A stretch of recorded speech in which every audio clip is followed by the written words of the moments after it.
What's up, guys? Welcome back to the show. We've got our buddy Shroosh and Michael from Quorum. Is it just shortened to Quorum these days, or is it like a Quorum Business Solutions? Definitely not Quorum Business Solutions. Okay. We're either Quorum Software or Quorum. Think it's easier to go with Quorum, but we definitely like to be known as Quorum Software. Okay. So I have so much that I want to talk to you about. You were like, what's your experience with Quorum? Well, I don't know if you remember me telling you this on our Zoom call like 4 months ago. I got into the industry building a competitor to you guys. Right? Yeah. So I mean, I was trying to kill you guys. You survived, obviously, because you're here. So Barely. Looks like Thank you for bowing out. Looks like I wasn't very successful, obviously. No, but I've known about you guys for a long time. You guys have grown into, I mean, you were big then, but you're an absolute behemoth now. There's been, I've followed you closely since then and just seen everything that you guys have done. And then it was great to connect a few months ago and kind of learn more about the vision and stuff. And so that's why I wanted to have you guys on. But just talking through, I mean, you guys have made a ton of acquisitions. This latest round, I don't know if this was an acquisition or a merger. We can talk about that, but I know you guys probably more than doubled in size would be my guess. I know there's been a lot of private equity money kind of coming and going over the years as well. And so just that, and then we talked about a lot of different products that you guys have coming out, and especially some of the cloud stuff. So I just wanted to dive into, like, for one, so start us off, like, who is Quorum? How do you describe yourself? And then I want to go back into y'all's like respective backgrounds. I know you've been at Quorum for a long time now. Yeah, like 2006. Yeah, you've been there a long time. How long have you been there, Michael? Working on 11 years now. Okay, so you've been there a long time too. Yep. So I'm curious to see how things have kind of evolved for you guys, and then we'll kind of bring it up to speed of where you're going. Yeah, thanks, Jake, for having us. Glad to be here, and that's a lot of topics, and we'll try and get through as many as we possibly can. I guess, to maybe just start with who we are today. I think, Quorum started, again, 24 years now, 98, right? So 2022. Like it's like, it sounds like a long time ago. When you say something was built in the 1990s, you're like, oh, man, yeah. That's right. A long time ago. And it's like, I think depending on who you're talking to and what experiences they've had, they might know like this thing about Quorum, or they might know that thing about Quorum. You talk to our land customers, they think of us as the land shop, right? You talk to our midstream companies, they think of us as the leader in gas plant accounting software. You think, you talk to now, maybe some of the new customers under the new Quorum umbrella that with the merger with the CERNA, and maybe they think of us on the operational or the front office, corporate planning and forecasting, production modeling side. So like the amazing part of this is that the breadth of what we cover today really is a vision that I think the founders had from the very beginning, right? We wanted to provide, an end-to-end energy value chain experience for the companies that needed it, right? So you have companies that are strictly upstream players, you have fully integrated companies, and now you have international companies that have, needs in different parts of the world. The fact that, we're still sitting here this many years later, and not just kind of resting on our laurels, but thinking about what's next. How do we innovate? How do we provide the most value? How do we listen to our customers and see what the trends are that they are, running their businesses and making decisions? Excuse me.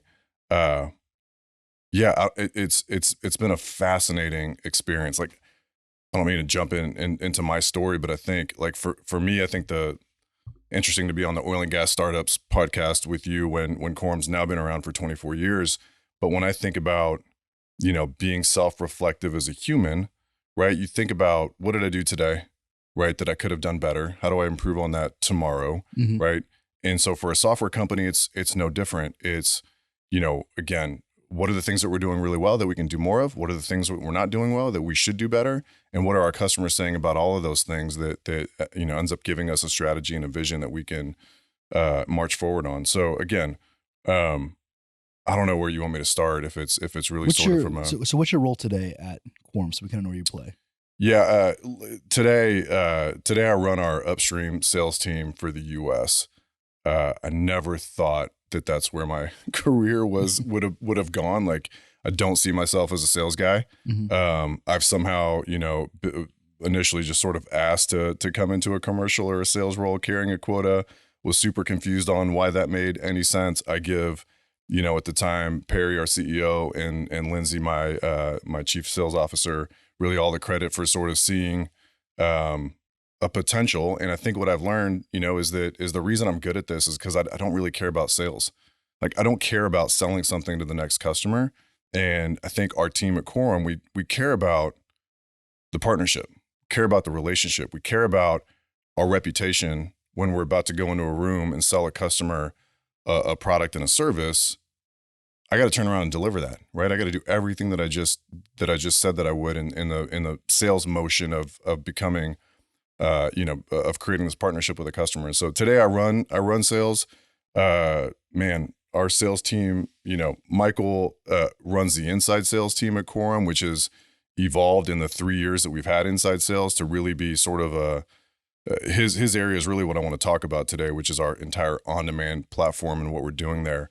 But his team, made up of seven team members, is covering the U.S. market in terms of all of our on-demand sales.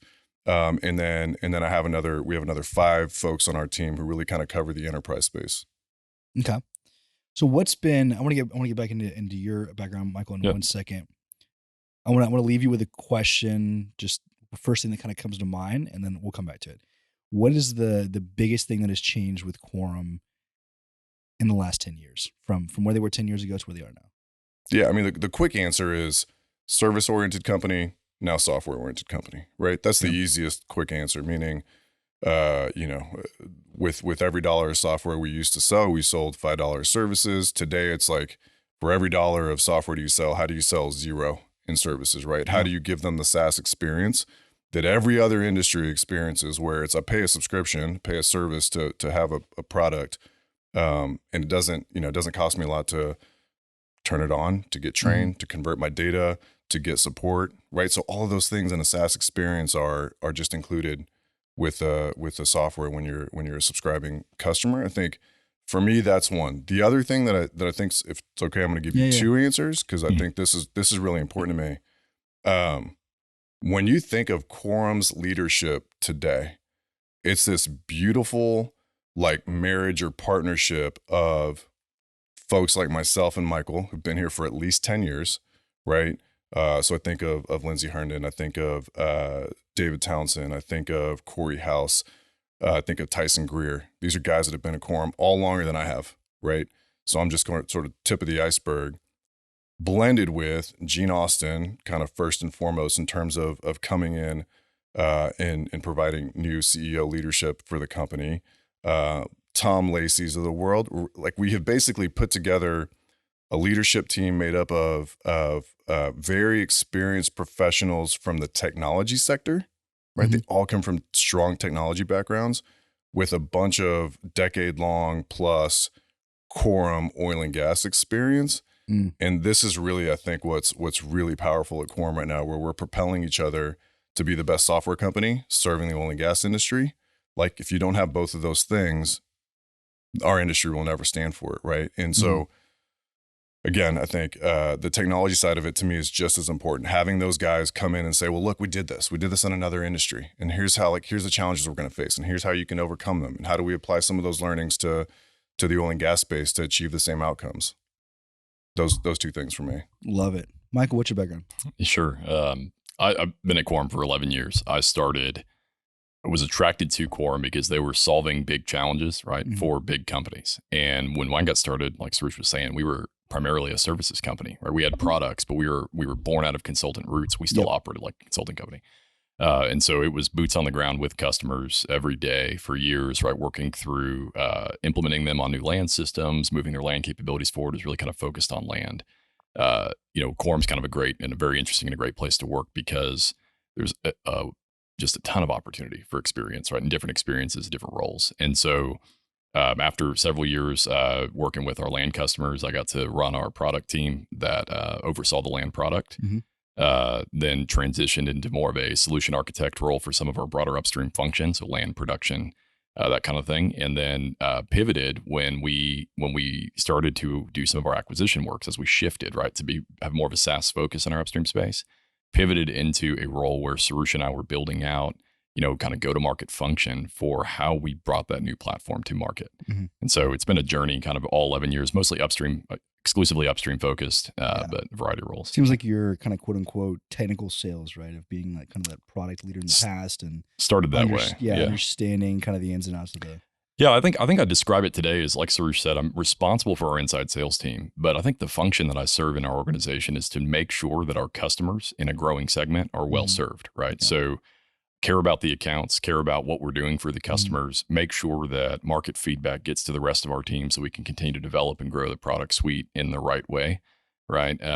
Make sure that our roadmaps are aligned to customer needs, like serve that as that bridge, right? So yeah, technical sales is part of it. I think you have to, like Soroosh said, people don't generally want to talk to a salesperson, right? Like what they want is they want to know that they're well cared for and somebody who understands their problems, right? And so that's what we're trying to do, right? We understand, we've been there, we've solved these problems for some of our largest customers in the most complicated ways in the past, and we're doing it again in a standardized way, on the most modern platform available, to make sure that we continue to deliver your service to you, that you need going forward.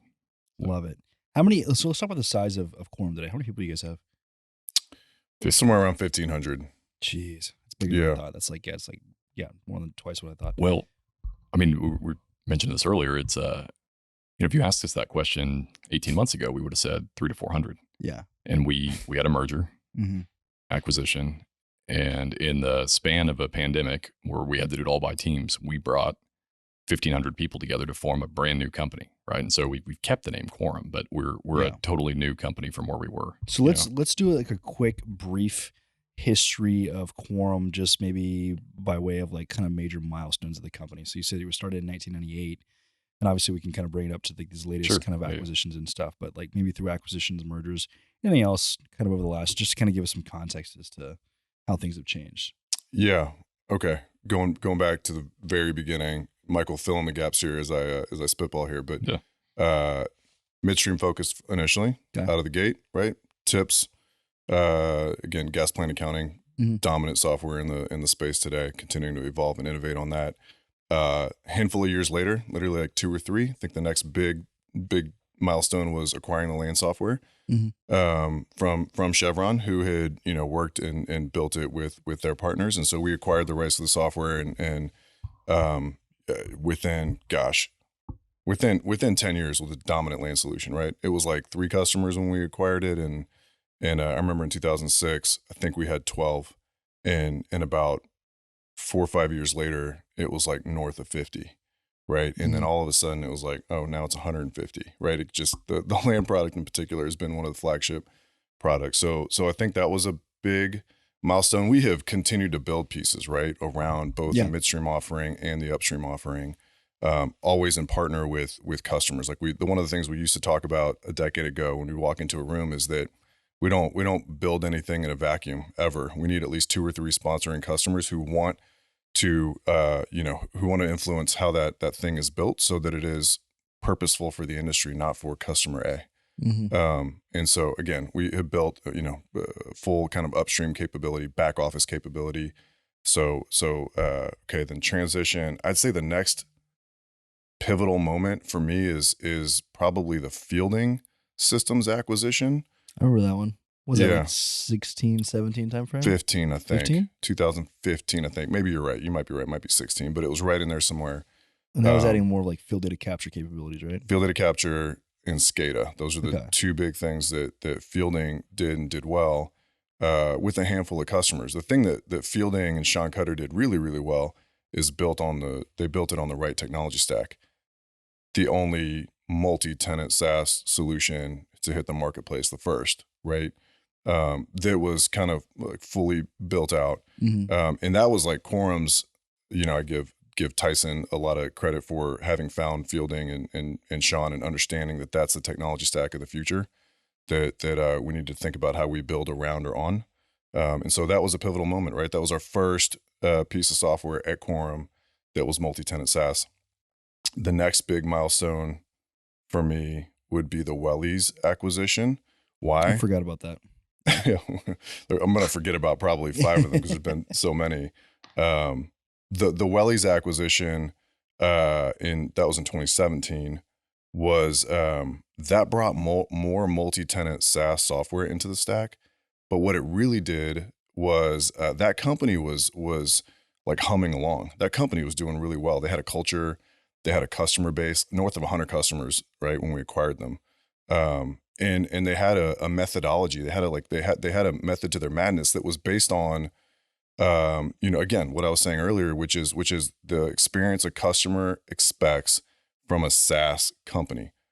One version of the software deployed to 100 plus customers all at the same time, right? Everyone's hitting the same URL to log in, like the LinkedIn experience, like the Twitter experience, right? Mm-hmm. Meaning, you don't log in and have your version of Twitter and I have mine. All of our phones, assuming we're hitting the update button, are all on the same version at the same time. They were doing that, but they also, again, they considered their people as an extension of the customer, right? The way they talked to their customers when they were, establishing new partnerships was, look, you don't need an IT person, right? Yep. You need to build a report. We build a report, right? And it's just there. You want to configure, your screen to look slightly differently. We do that, right? We don't code. It's all standard software, but you can configure it and make it look the way you need it to. And so again, Welly's brought more technology that was multi-tenant SaaS, but they brought a method to run a SaaS company that we sort of, in a culture that we sort of started to adopt, I would say, right? And that kind of became a thing. Like that became a moment where I think a handful of us recognized that this on-demand thing could be really huge. And if we could, because these are built on modern platforms, standard API integration, right? This idea that like you got to build everything in a single database, like, right? That goes out the door, right? You need to have standard API integration where these systems can talk to each other. And that is not just Quorum to Quorum, right? That is Quorum to the rest of the ecosystem, right? Whether it's Embarrass or whatever other tools that are out there. And so again, Welly's brought, I think, more software and culture. And then when did private equity get involved? Okay. So probably before that? Yeah. Way before. Earlier. Yeah. Yeah. Before Fielding, Silver Lake not Silver Lake, Carlisle and Riverstone were the first in like, oh man, 2009-ish, I want to say. Okay. And then, 3-ish years. Mm-hmm. I'm gonna miss the exact years here, but like 3-ish years and then Silver Lake. Mm-hmm. And Silver Lake was another 3 or 4 or 5 years. And then Toma. And you guys have been with Toma Rowe since then, right? Since then, yeah. Toma's our current owner, and man, they're awesome. Like the level, they're the most involved in a lot of good ways in terms of both connecting their portfolio companies, because they're pure software, right? So connecting their portfolio companies to learn from each other and to collaborate with each other. And again, like super supportive of our leadership team. We have a really strong leadership team, and so it's like, I'm not in board meetings, but I think what I've heard is there are always difficult questions being asked, right? But it's a healthy conversation. And if there's an idea that our team has, it's supported, right? So anyway, been with Toma for a couple of years now. So all along that's been happening. With Toma, the reality is the acquisitions picked up a lot of pace, right? So OGSys, Landox, Flocal was before both of those. Flocal, major acquisition. I didn't know you guys had OGSys. I think I remember that now, but I totally forgot about that. Yeah, that's another one that's, I think, again, fast forwarding through some that were also very important and instrumental. But OGSys, they're what they would tell their customers is they've been around longer than Microsoft, right? That's what they used to talk about. And one of the cool things that they had done is like they said, okay, we have a really great product, but we know it's not the future from a technology standpoint, right? OG SQL, awesome product, fully functioning, fully featured, huge customer base, 600-700 customers, very loyal to OGSys, like some of the other similar accounting products in the upstream space that have that similar loyalty. But they went and spent their own money and said, look, we need to re-platform. We don't need to just go take OGSys and port it to the cloud. Like we need to go build an accounting solution for oil and gas born in the cloud. Like we're going to build it in the cloud. So they went and spent a lot of money standing that up. And that's sort of when Quorum came in. It was like we saw the bones of what they had started, and it wasn't done, but we had seen the bones of what they had started. And we said, okay, that like marries perfectly with the rest of our upstream strategy, again, from a technology stack, multi-tenant SaaS. And so yeah, so that one brought in a whole that team is also full of culture. Like that team is the main office in Fort Worth, and great group of people that love working together. Like, you know, it's an awesome spirit in that office. People from Quorum now try and make time to go to the Fort Worth office because it's true. Like it's just so great. You get to, like, you know, you get to interact with your peers, and there's a fair share of fun. You know, they have a what's the table that they have in there? Oh my God. Shuffleboard? The shuffleboard. Thank you. Yeah. They got a shuffleboard table in the office. So, like, you know, on a random day at 1 o'clock, there's a shuffleboard tournament happening, and there's like everyone dedicated to it. But it's still very much a family atmosphere up there, which is just great. It's great to walk into. So does that run as like, is that a Quorum office, or is that like an OGC? Does it run as like a sub brand? Is what I'm saying. No, it's Quorum. So one of the this is all going back to the story of private equity is when Toma, you know, invested, I think what they saw was a pretty fragmented market in the upstream software space. And there was a massive opportunity to bring some of this together for the good of, you know, the industry, our customers, et cetera. And so, you know, bringing all that together, bringing OGSys in, FlowCal in, Landox in, you know, some of those acquisitions was a key part of that. And when we've done that, it's been very intentional to make sure they become part of the Quorum brand, part of the Quorum story. They're full Quorum employees, just like anybody else. And actually, many of the OGSys team members have gone on to become leaders in their own right. Like the person who was pioneering the development of the multi-tenant version is now our head of cloud at the company, and for all of Quorum, right? Similarly in our product management space. So yeah, I've gotten to then see their influence into the broader Quorum. Like Shroosh was saying, it's a nice healthy mix. Was there any other like major acquisitions that we haven't mentioned leading up to the CERNA merger? Now that you ask me that, I'm trying to think. Any other one? I mean, yes, two more. Archaeo Technologies, which is really rebranded as Dynamic Docs. Yeah. Who is the guys behind that? What's their name? The Wombles. Rex Womble. Wombles. Yeah. Rex Womble. And it was a bit of a family affair at Archaeo. And then Energy IQ. Okay. Didn't know about that one. Yeah. And then I mean, I guess, you know, with the CERNA and we acquired Tieto's energy components business. And so those kind of happen simultaneously, basically. As I understand it, Toma already owned a CERNA, right? That's right. And then they owned you guys. That's right. So it was just like, let's go ahead and merge these two. That's exactly right. And CERNA it's my understanding, and I could be completely wrong. I could be thinking of somebody else, but it's my understanding that they're pretty much the Quorum of Canada, right? Are they Canadian company or no? Yeah, no, fair. They're you know, headquartered out of they were headquartered out of Calgary. Okay. And certainly, you know, I think some of their solutions own like market dominant in Canada, like ValNav, for example. Yeah. So they have a lot of roots in Canada, but their solutions are used globally. Okay. Right, depending on what piece you're talking about, including in the U.S. Right, and some of the largest majors in the U.S. are adopting solutions like ValNav right now as well. So, again, strong presence in Canada, but our global presence came as much from a CERNA as the acquisition of EC, Energy Components. Yeah, so if you're saying from the standpoint of, you know, a company that's kind of pulled together bunch of solutions, right? Like they were based out of Canada, and where CERNA was different from us is they focused on front office solutions, right? Which was a space that we didn't get into: corporate planning, forecasting, modeling, like those types of things, right? AFE workflows and management, those areas, they're areas that we largely didn't touch. So what was kind of, you know, opportunistic about the marriage of these two companies, the merger of these two companies, is we could bring the front office, back office together, which now gives us a moment in time where we can do some, you know, some pretty incredible things, I think, for our customers as we move forward.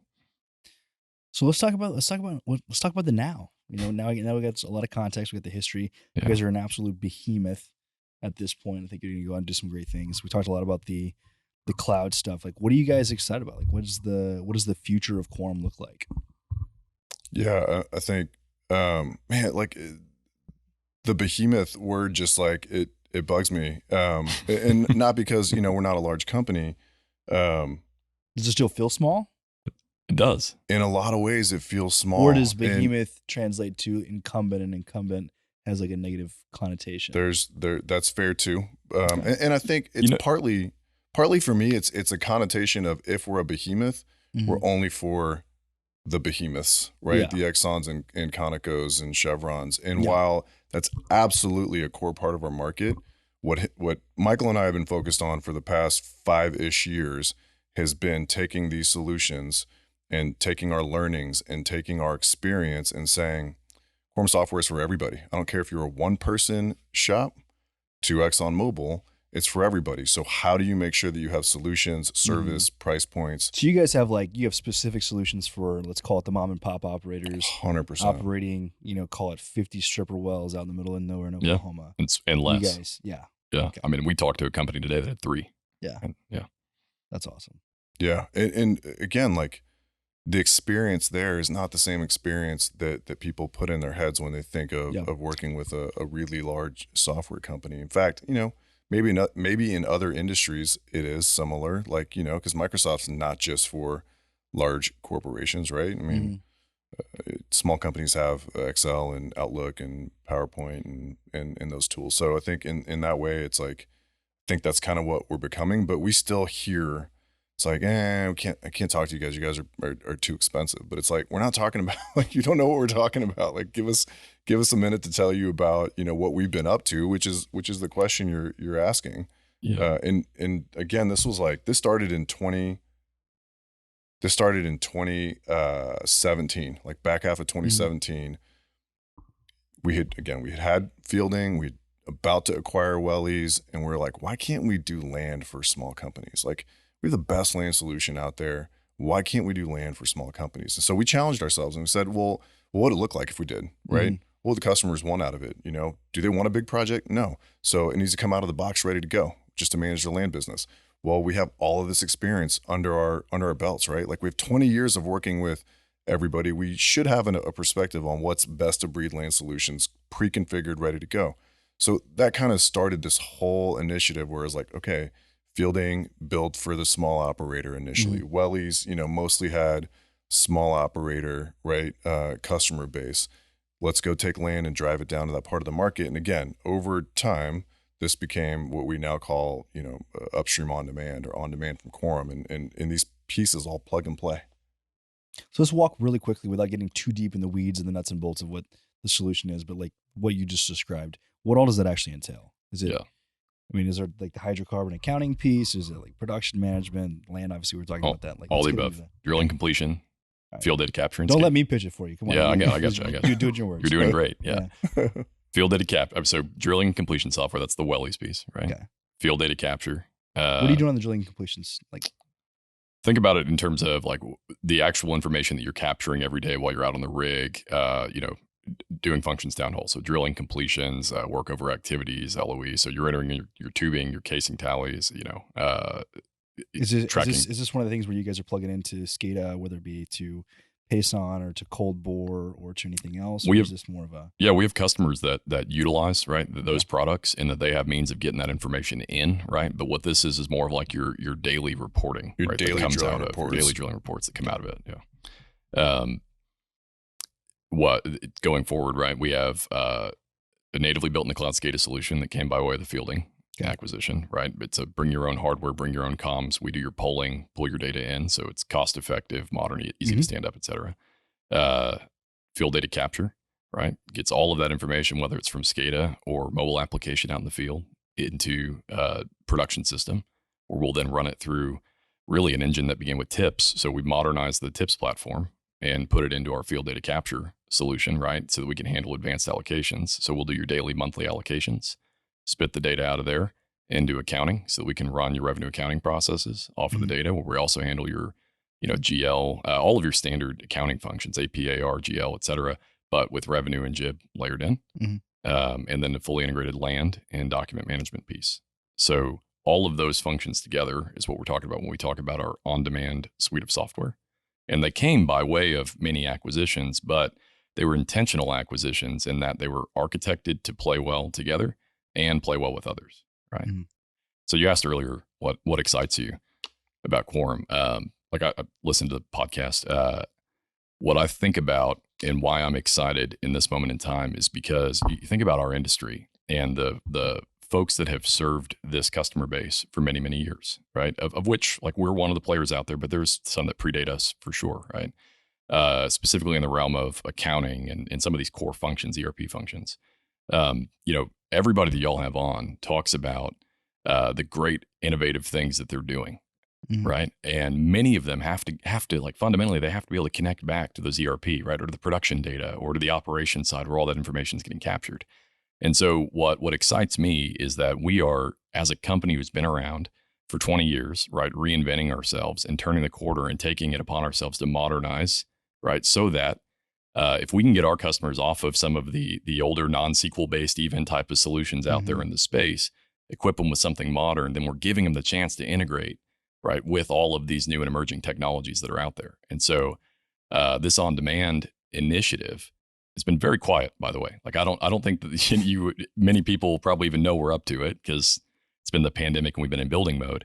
But we have hundreds of customers on these products. They're proven, and we proved them out small, and we've been growing them up, right? And those that adopt them are going to be right primed to take on kind of this next wave of solutions and innovation. So I love all of that. And so one of the things that kind of stuck out to me was you guys have been around a long time. You've got the experience in the space, but you're constantly trying to reinvent yourself. And so you guys do have what I would consider to be kind of peers in this space, who've been around a long time as well. They're also probably similar in size, maybe similar in some of the offerings. Some of them have stopped innovating, and I don't want to name any names, but IHS, like they at one point in time with what was it, Production Explorer, and I think it was Even. They would had tons of market share, and they completely just gave it up and put the whole thing out to pasture. And I think that was a thing that we started to see as a trend over time, was that a lot of these larger companies became the fat cats and just stopped innovating. Yeah. And when you stop innovating, our whole mantra is evolve or die. Like, you will die if you're not constantly evolving. So that's what got me fired up about you guys whenever we had our conversation, 4 months ago, 5 months ago, and you were telling me all the things that you guys were working on. I was like, so you guys you're not in the same category as the people that we're talking about here. You guys are out there constantly trying to reinvent yourself. So I think that's honestly one of the most important business lessons for the entrepreneurs who are listening. We do it here at Wildcatters. We're constantly only really trying to beat ourselves. I don't really give a shit what anybody else is trying to do. Yeah. I don't even pay attention to any of that noise. It's just like, hey, what have we done, and how can we constantly outdo ourselves? How can we constantly raise the bar? And that's the culture that we're trying to build here. So it's cool to see with a company that's been around a lot longer than we have, you guys doing the same thing and pulling it off, So that's why I'm excited. Yeah, that's awesome. I mean, that's exactly right. Like, who are you competing with? Yourself. Like, you're your own worst enemy if you don't get up in the morning and say, how am I going to be better today than I was yesterday? Again, whether that's personal or as a company, it's the same. It's the same. Like, I think part of the reason I've been here for, Quorum for as long as I have is I see that in the other people that I work with. Like, it's one thing for, me and Michael to sit here and say that, but like, who cares if engineering and products doesn't feel the same way, right? Who cares if your leaders in the different parts of the organization, who cares if you don't empower everybody within the organization, whether they've been at Quorum for a week or for 10 years, to feel the same way, right? Like, those things are so important because again, you can wake up every day, but you're going to get really tired of waking up every day and working really hard to be a better version of yourself if the rest of your team's not trying to do the same thing, right? So, we've known about these other companies, right? Like, I don't want to name any names either, but I've been recruited by some of those companies, and my feeling was like I wake up every day having fun, like delivering value, okay, but partnering with customers, and at the end of the day, winning. Like, we win a lot when we're competing against you. I don't win like with or against my customer, right? Like, my customer becomes a partnership, becomes a relationship. It becomes somebody that I'm accountable to deliver more value every single day so that we keep this partnership going. And that going. goes back to what you said about, like, you don't see yourself as a sales guy. You're just literally showing somebody a solution to a problem. Hey, we have something we can work together on. Yeah. And look, like, if I'm not detached from the fact that you might say, like, not for me, if I'm not attached from that result, then I'm going to take it the wrong way. And I'm going to react the wrong way. And then I'm going to hurt my own relationship with this company or person And man, I see that in this space, and I see that in other spaces too. Like I've only been in sales, for maybe a year longer than Michael has, right?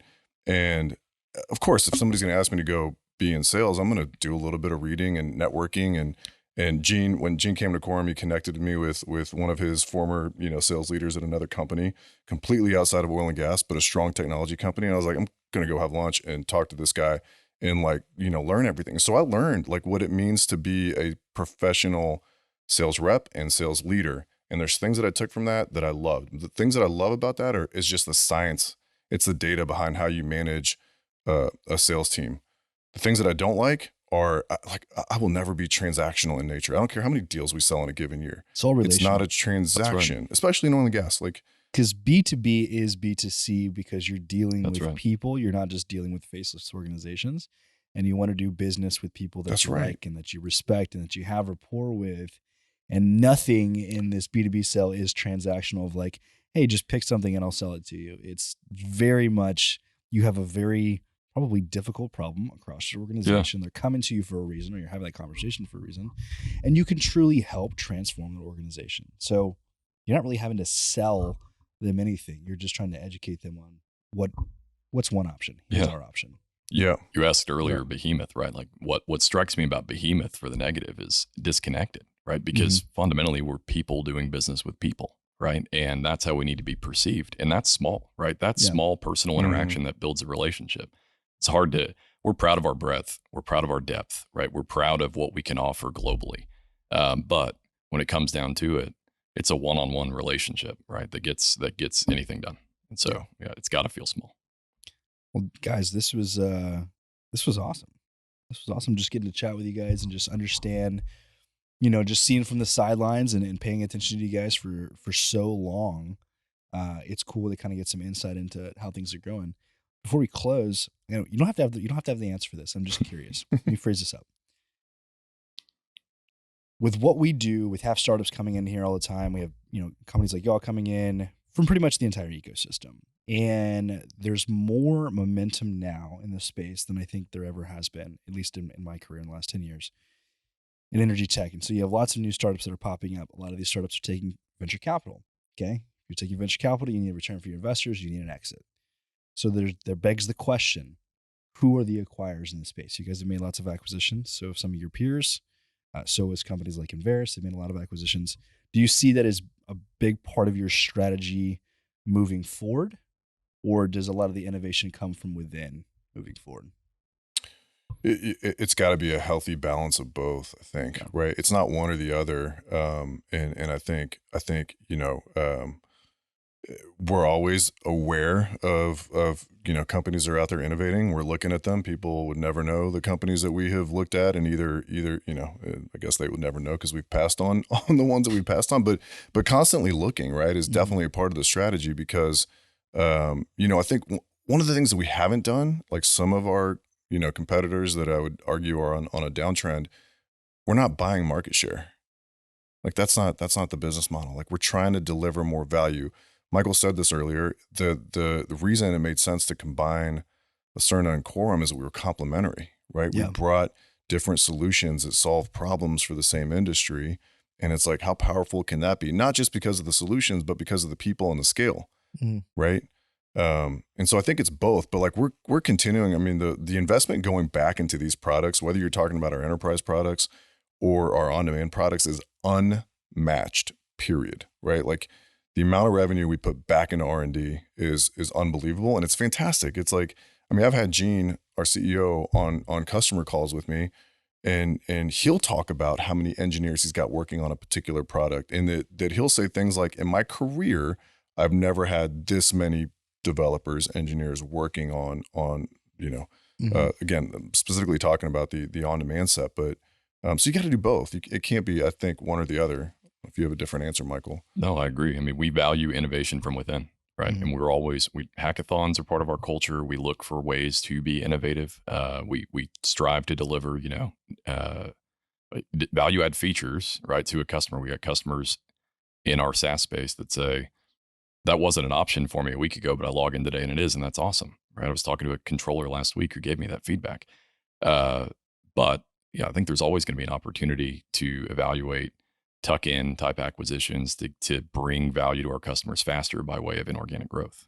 In terms of startups, do you guys partner with startups on things that don't compete with what you guys? I know you talked about the API integration, so that could be a huge component of that.